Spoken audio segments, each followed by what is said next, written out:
Bruce, you must have something really good too. Of course I do. It's Bruce Danielson, and I guess I'm here to entertain you too. Okay, so we're here with Tim Bjorkman. Did I say that right? You did. Okay. Running for U.S. Congress. We have an empty seat. Christy decided she wanted to run for It always was empty, but that's just... no comment. Christy decided to run for governor. Anyway, I'm going to ask kind of a weird question here. I'm not going to ask you who you think you're going to be going up against, but your opponents have been, especially Krebs, has been putting out some really interesting media. And I kind of want you, I want to a little bit respond to what some of the things she's saying. She talks about building the wall. She talks about draining the swamp. You know, all these kind of Fox News, talking point, Trump things. Do you think that even resonates with South Dakota? I mean, you're out on the trail talking to people. Do those things even resonate with South Dakota voters? Well, first of all, let me just share a few thoughts that are a little bit broader than the question itself, Scott. I think people hunger for an authentic candidate who will answer their questions and take positions on the issues. And so these kind of broad statements, I don't think they want to hear that. I think they want to know where you stand. They don't need to agree with you, but they need to know that you're willing to take a position on an issue. And so we've tried to do that. You know, we put out statements regularly, and we post them on our website, what we believe in, how we want to serve the people on a whole host of topics. And that's what I think people want to see. Because I can tell you, I get a few people who ask about immigration issues. Number one question, what are you going to do about health care? Yeah. What are you going to do to get my health care down? I'm paying $20,000, I'm paying $30,000. I have no insurance. All my assets are exposed now. If I have one calamity, I'm going to be wiped out financially. It's not just the poor. It's not just that 50,000 South Dakotans who lack health coverage that we all pick up through our taxes and other ways. It's middle-class working families, small businesses. It's small businesses who want to provide health care coverage for their employees and are cutting back on coverage and paying far higher costs, making them less competitive internationally when they try to sell their products. It ripples all the way through the economy. Yeah, both the people run, well, I guess there's three people running in the Republican primary. None of them have talked about health care. I have not heard a statement on any of them about health care whatsoever, which surprises me because, you know, some would think, well, that's just a Democrat issue. The Democrats want affordable health care. No way. I mean, I talk to Republicans all the time that are constantly saying my health care is out of control. You know, and the cost of it is just way too much. So that's one issue. What are your, I know you talk a lot about criminal justice being a former judge, and I've listened to some of your speeches about that at Democratic Forum. But what are your top three issues that you bring to the table when you talk to people? What kind of reform you'd like to see for South Dakotans and in Washington? Yeah. Well, the first one is what I just spoke about. You know, the problem is healthcare costs at least twice as much as what the average of industrialized nations pay. Yep. So that it costs $10,000 for every man, woman, and child here. That's $5,000 more than the average of all the other countries, all of which have found a way to get it universally covered. Yes. So if you think about it, Scott, for a family of four, that's a $20,000 surtax, so to speak, for health care over and above all other costs. So it's an enormous economic drag on the middle class family trying to get ahead, trying to save for college, trying to pay for a home, pay down their school expenses. The second thing is this. We talk about all these different ways that government aid goes to poor people, but we don't look at the fundamental issue of how much it costs to live in this country as an adult and raise a family. Right. And you know, when I took my first job in 1968, I was 12, and I worked at Folan's IGA. I just was at a fundraiser in Kimball where my first boss came, and we shared some reminiscences about that job. I sacked potatoes. Yeah. The minimum wage that year was $1.60. Wow. Now, I didn't get $1.60, I got 50 cents, and I was probably overpaid. Mhm. You know, he was a mentor to me, and he helped show me how to work, like many others did in my community, and Yeah. like small communities do for their youth. But here's the thing, for the minimum wage to have kept pace over the last 50 years, Scott, it'd have to be around $11.40 an hour. Right. So if a mom or a dad with a child earned that and worked a full-time job, that person would not qualify for food stamps and a whole host of other assistance. So you gotta ask, this is kind of like backdoor subsidizing of corporations, isn't it?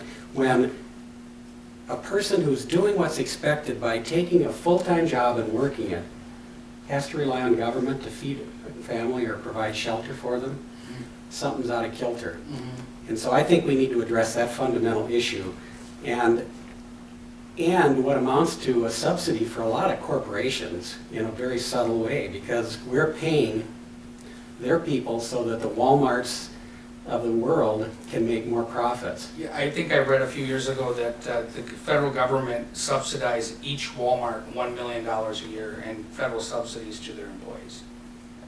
And I don't know if that number's changed or not, since that was 4 or 5 years ago that I read that. But you're right, we're just talking about Walmart. We're not talking about all the other major corporations that don't pay, you know, a living wage. The third thing is, regardless of what party is in power, I think that the rules of Washington need to be rewritten to take power away from the corporations and the special interests and restore it to American working families where it belongs. And so I've been a steady, consistent voice for reform in Washington on a whole host of topics.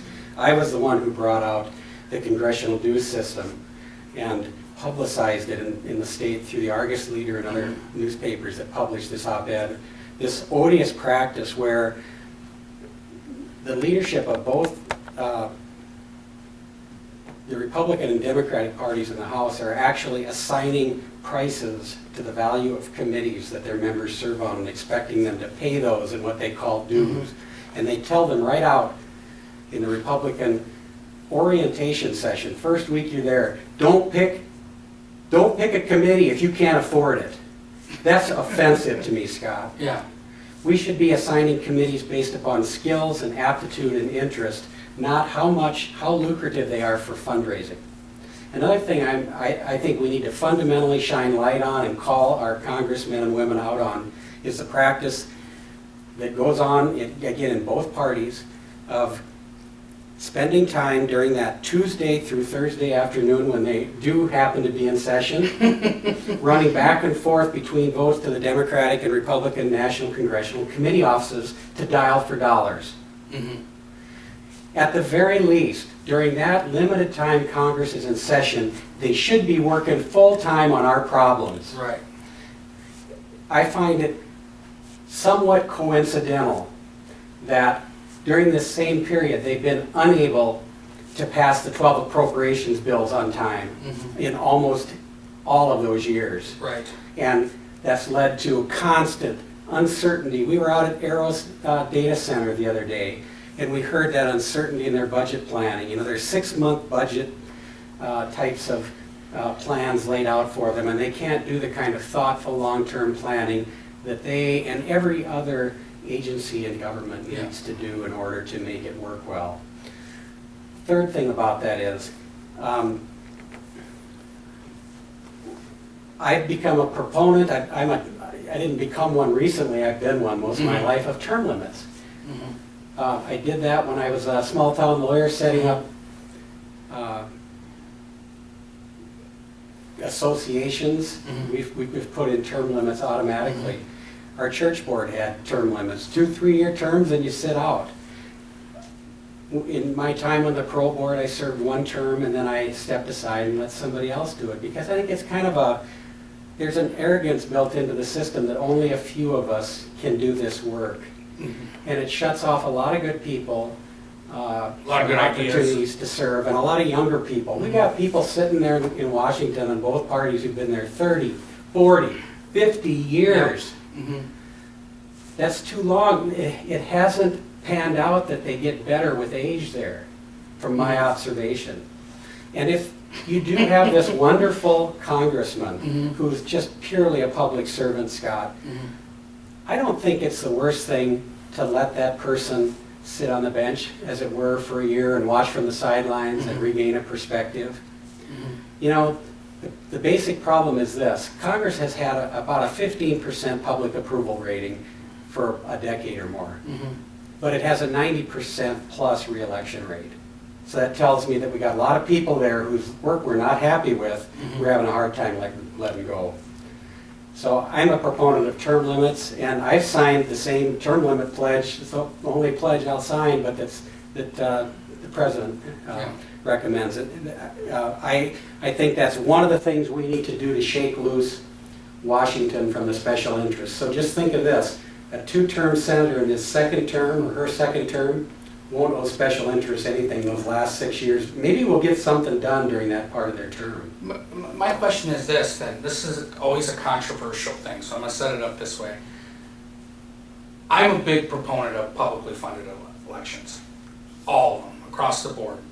Municipal, state, congressional, and a lot of my friends will say, I ain't gonna pay, I'm not gonna have my tax money go towards, and I say it pays for itself in the end because they're not out getting special interest money.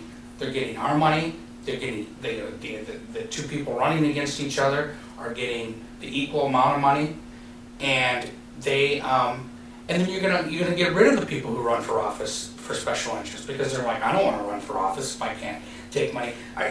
Are you a proponent of publicly funded elections? Or can't? You know, I know it's sticky. It's a sticky issue. I have to think about exactly what the proposal is for it before I take a position, Scott. But I think they do it in this. Colorado. I think they have it in Colorado. But I will say this, the problem is when you build a $15 million war chest, you become almost insulated from responding to the people. And that's the problem we see all across the nation. So that somebody challenging that person who can go on a media blitz that would just overwhelm any candidate, it makes it very hard for someone to have a successful race in that kind of setting. And you know what?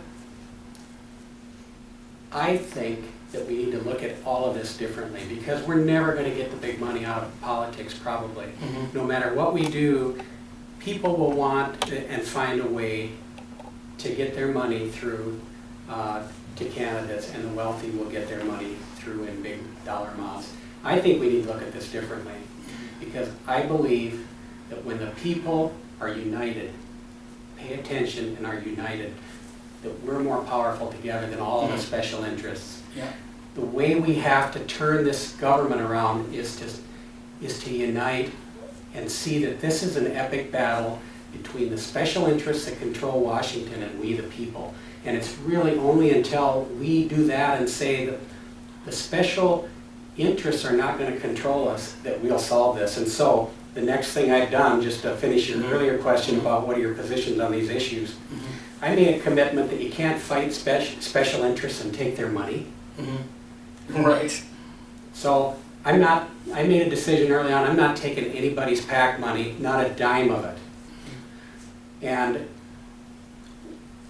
this last quarter, for the first time in anybody's recollection, the Democrat outraised all three Republicans in the first quarter of 2018 and even though we didn't take any PAC money. And when you look at small contributions, those of under $200, we raised 2.5 times what the leading Republican candidate raised and 4.5 times what the next one did. We raised more than all the Republicans combined in small donations, which is part of our trend. So we've been getting lots of contributions from ordinary South Dakotans who just want to see good government, want to see the special interests broken. I think it's an important thing for us to carry forth that we're the ones who will not bow to the special interests. Yeah, I think Bernie Sanders kind of proved that when he was running, because he kind of had a similar vow that he wasn't going to take the bankers' money and the insurance companies' money, and like Hillary did, and it worked. He raised a lot of money and kept the special interest out of it. So I'm proud of you for doing that. Can you give us a? Go ahead, Bruce. Well, I just wanted to talk about some of the things that we're kind of doing around. Scott and I have been deeply involved in around town here and in the areas. We're grassroots politicals. We do everything grassroots.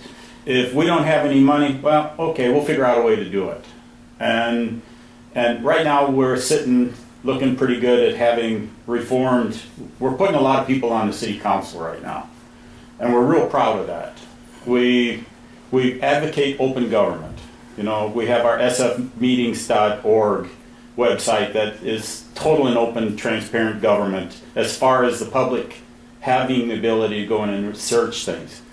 There's so many of these things that I see that in your profession, dirty secrets aren't a good thing to have in the courtroom, because when they come out, they really blow up.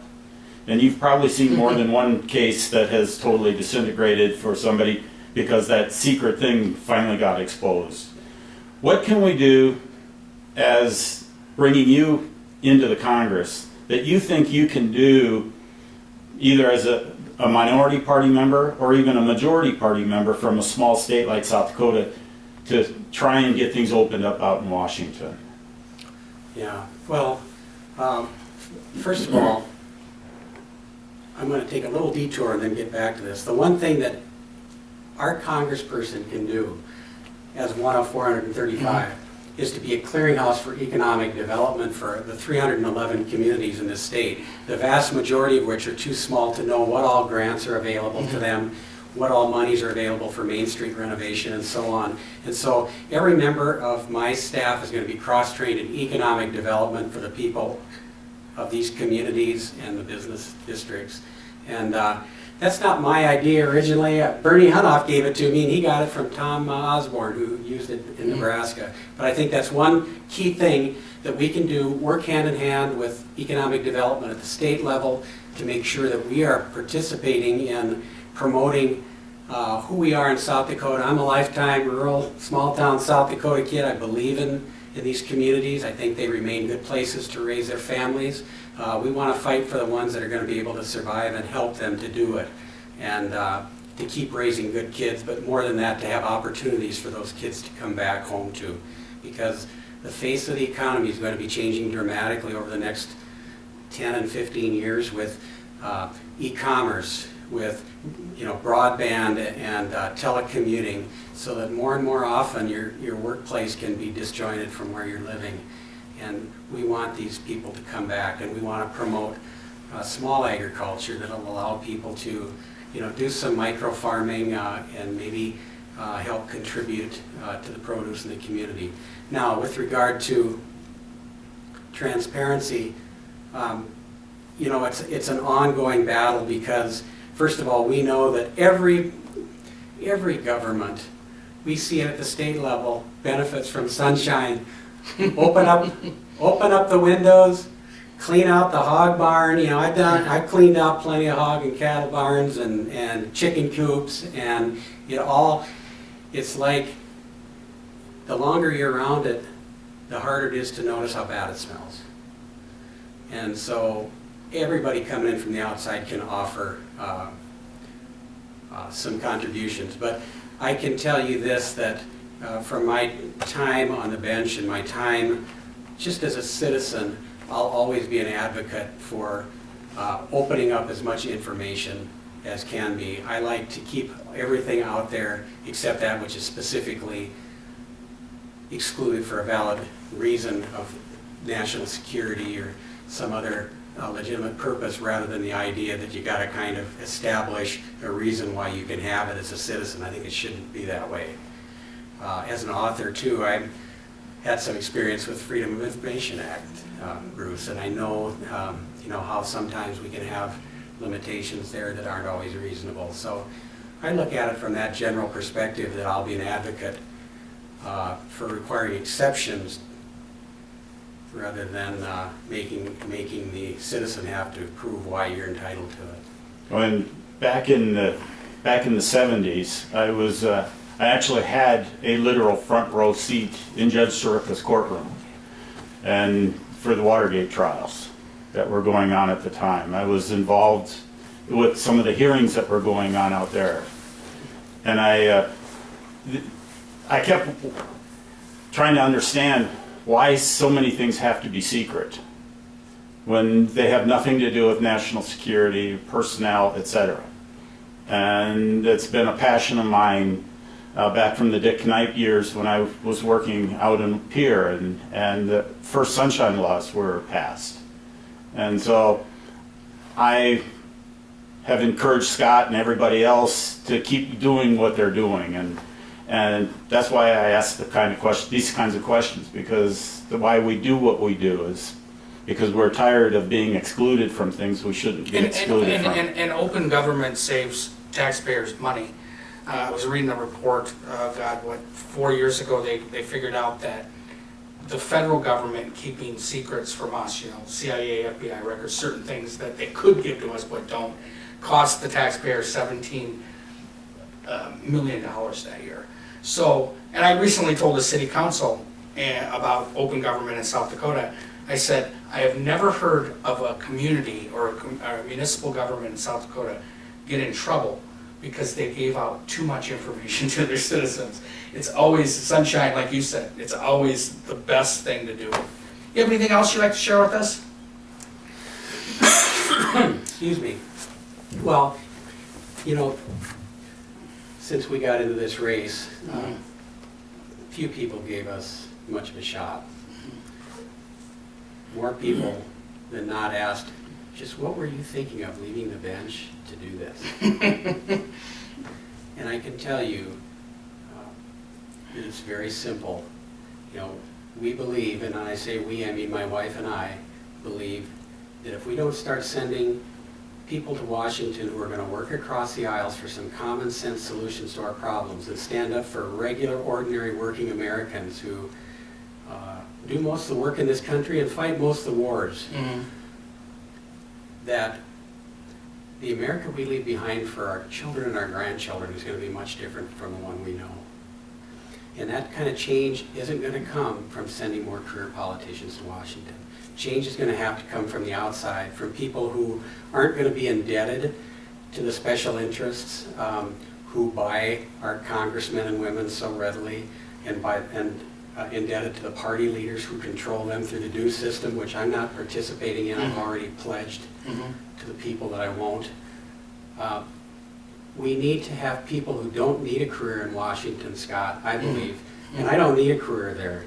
I don't want to go have a long career in Washington. I want to go get a few big things done, work on health insurance across the aisles, stand up to Wall Street, stand up to the special interests, be a steady voice for the people, and then come on home and let somebody else do it. Sounds good. And I need the help of regular people giving, where they maybe haven't given before in a political race to make this happen, because it's with all of us, as I said, together, and only with all of us that we can overcome these special interests and powers. But it remains the case, I believe, that the people are stronger than all of them when we're not divided. Yeah, I've been telling people that I think that your race, out of all the, there's a lot of exciting races, but out of all the races coming up in November, yours is the most exciting. It's going to be fun once you find who your opponent is. After the primary, you'll know who you're going to be going up against. It's going to be fun to watch you go one-on-one with him, because as I listen to some speeches you've done, I don't think any of the three that are running on the Republican ticket have the kind of experience or depth that you do looking into these issues. And so that's my plug, and I can plug whoever I want, because I'm a blog, I'm not an independent media source, and it's going to be fun to watch you go one-on-one, because right now I watch these other three, and it's just blubber. But anyway, thanks a lot. My honor. Yeah. Thanks for talking to me. Thank you, Tim. Thank you, Bruce. We appreciate you taking the time. And how about getting a picture with all of us and Alex before he gets running away? And We don't come up here to entertain you. We come up here to inform you.